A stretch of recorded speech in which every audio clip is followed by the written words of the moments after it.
and watch what happens. And I think, being present is a big part of absolutely having the life that we want. So thanks for sharing that. It's a really great perspective on it. Coach K. Don, I would just like to say, when I grow up, I want to be an eel, and that's it. Love it, Stacy. That's absolutely true. Where was I? Coach K, you're in the house. Hey, Don. Good morning. Good morning, crew. Popcorn is here. Popcorn is in the house. Hey, Sam. So this is going to be a little bit more on the doing side, because the mindset, you plug into a group like this, you hear this stuff over and over. I mean, I've already taken a page of notes, and I feel like I'm pretty organized and have my week under control. So already loving the sticky note idea. Amanda was definitely. A way I hadn't heard that. And then Trello, I'm familiar with that, Don. So, my share for this Power Week, Don, you said, look at your calendar. If it's not on your calendar, it doesn't exist. And I've mentioned this many times before that I plot my people appointments where Brad Korn has to be is always on my calendar. And that white space is where I organize like the to-dos or the must-dos. And what it does is for a power week, which is the topic today, I look at that power week and go, how many green blocks, which green is for money generating activity that's actually bringing in new dollars, not necessarily just normal stuff, but bringing in new dollars, an appointment where somebody can sign on the dotted line. And that's where I look at my week on Monday and go, all right, do I have those scheduled for this week? And if not, then as I work through the rest of what I share here, you'll see how those things come to the top. The second thing was the brain dump is critically important to how I make my week powerful, because I feel it may just be me, but I think things come in 10 times faster than I can process them.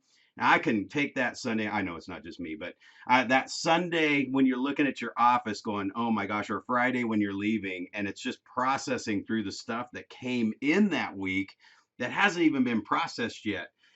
So it's going through that. It's almost like a pile dump off of my desk to get things organized. The two main things I picked up for today's topic, if I can do it in 2 minutes or less as I'm going through those stacks and getting organized so I can walk in Monday fresh, ready to go, is just 2 minutes or less. I just do it. If it's respond to an email, respond to a text, I just knock those out right when I'm looking at them so I can throw them in the trash, clean the desk off. The second thing is if there's a delayed item, so I've talked about the 4Ds before too, and you guys talk about the getting things done all the time. But if it's a delay, like, okay, I can't do it in 2 minutes or less. So if it can't be delegated to somebody else, it's a delay. And so that will go into a stack. Now, what I do though is I actually have two stacks. The green dollar making activities. It's the incoming sheets that I have sitting on my desk that are new opportunities that will generate income. Those go into an important stack because I may have just looked at my calendar and said, there's not enough green on here. I need green. So I'll put my green stuff in one stack. And then I've got my other stack of stuff that's still my to-do list. I'll be able to go through that and sort it out and get the have to do list.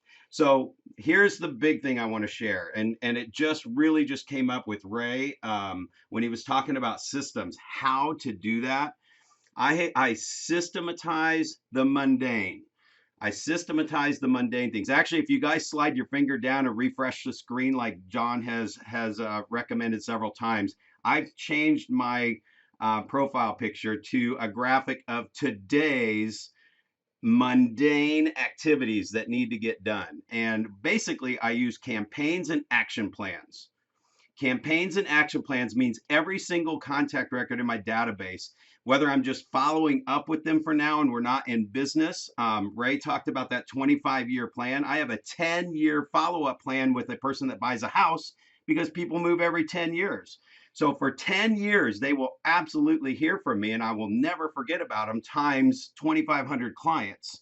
It has to be a campaign or action plan, not done in bulk. There's no way I can call 2,500 clients on call week, right?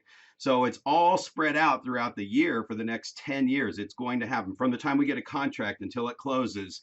everything that needs to happen. And if you refreshed your screen, slid your finger all the way down and it refreshed, this is just a look at my calls and my to-dos for the day.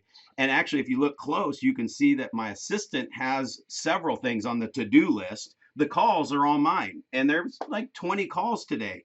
However, 15 of those will take 30 seconds or less. So campaigns and action plans is my biggest share for the day to create and turn on systems. In fact, you'll see a bunch of stuff on the to-dos. It's like, this plan is ended, this plan is ended, this plan is ended. So I got to start the next plan so they're always on a plan forever. Thank you, Don. Thank you, Brad. I love that. I heard somebody cough, and